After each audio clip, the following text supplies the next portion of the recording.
ABS-CBN series na Sins of the Father, malapit nang mapanood.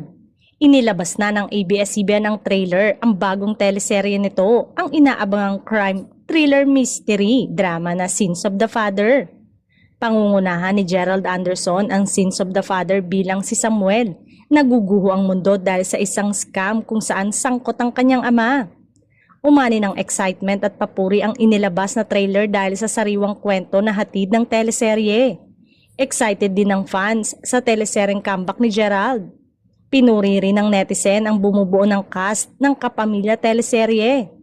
Kapansin-pansin din na kasama ng muli sa listahan ng pangalan ng Kapamilya actress na si Jessie Menjola. Ito ay matapos na mabalitang nag-back out ito at pinalitan ni Shaina Magdayaw.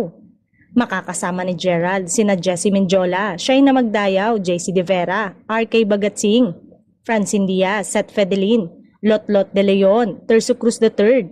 May special participation din dito sina John Arcilla bilang ama ni Samuel at marami pang iba. Ang Sins of the Father ang production ng JRB Creative Production.